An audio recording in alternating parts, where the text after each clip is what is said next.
วิธีเปลี่ยนตัวเองจากคนขี้อายเป็นคนมั่นใจข้อนี้ก็ได้ปลดล็อกนิสาคือกันนิสาใส่กับตัวเองแล้วก็ได้ผลเนาะก็คือเมื่อก่อนนะนิสาคิดว่าการที่เฮาสิเป็นคนมั่นใจต้องมีเทคนิคบางอย่างก็ไปหาเทคนิคมาแต่ถ้าเฮามีเทคนิคแต่เฮาบ่ฮู้หลักยึดตัวนี้ก็คือบ่มั่นใจคือเก่าอันนี้สำหรับนิสาเนาะเพราะว่านิสาได้เมื่อก่อนก็เป็นคนขี้อายคือกันแล้วก็ได้หาเทคนิคแล้วก็มาใส่กับตัวเองมันก็ยังบ่มั่นใจคือเก่ามันเป็นย้อนหยังนิสาก็เลยไปหาคำตอบแหละได้คำตอบจากคนคนหนึ่งเขาก็เป็นบุคคลสำคัญนี่แหละแต่นิสาขอเก็บซื้อเข้าไว้เนาะเพื่อเป็นการส่วนตัวนั่นเด้นิสาก็ได้หูคำตอบจากเขาว่าการที่เฮาสิเปลี่ยนตัวเองจากคนขี้อายเป็นคนมั่นใจนี่เจ้าต้องมีสิ่งนี้ต้องหูข้อนี้ก็คือนิสาสิเขียนเนาะข้อหนึ่งคือ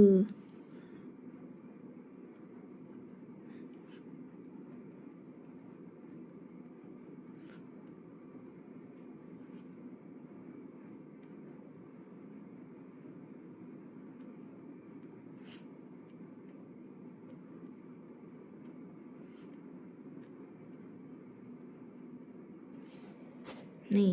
เจ้าต้องมีข้อนี้อันนี้คือหัวใจสำคัญของคนที่เป็นคนขี้อายและอยากเปลี่ยนตัวเองเป็นคนมั่นใจ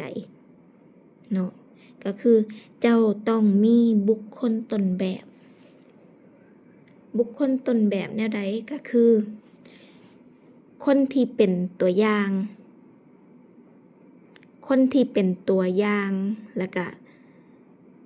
แบบเมื่อก่อนนะเขาก็เป็นคนขี้อายคือกันกับเฮาอะนะแล้วตอนนี้เขาเป็นคนกล้าหาญเป็นคนที่ประสบความสำเร็จนะบ่ว่าในเรื่องใดก็ตามที่เจ้าอยากได้อยากเป็นอยากมีเนาะเพราะว่าคนเฮาก็ความต้องการในแต่ละส่วนของชีวิตนะมันบ่คือกันเนาะเจ้าต้องมีบุคคลต้นแบบแล้วสมมติว่าเป็นเขาเลยโอเคเจ้าต้องมีบุคคลต้นแบบแล้วก็สมมติว่าเจ้าน่ะเป็นเขาเลยเจ้าจังสิเปลี่ยนตัวเองจากคนขี้อายนะเป็นคนมั่นใจได้คือนิสาตอนนี้นะนิสาเองก็มีบุคคลต้นแบบคือกัน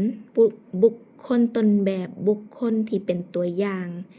ที่ให้แรงบันดาลใจกับนิสาเด้นิสาก็เบิ่งเขาแล้วก็ได้แรงบันดาลใจจากเขาถ้านิสาบ่มีเขาเป็นบุคคลต้นแบบนิสาก็บ่กล้ามาเฮ็ดคลิปบ่กล้ามาให้ความรู้กับเจ้าในมื้อนี้โอเคเนาะเข้าใจเนาะเพราะฉะนั้นสรุปข้อนี้ก็คือเจ้าต้องมีบุคคลต้นแบบในเรื่องที่เจ้าอยากเป็นอยากมีอยากได้เนาะแค่นั้นแหละก็ข้อนี้นะปลดล็อกนิสาเจ้าเอาไปใส่เบิ่งถ้าได้ผลแนวใด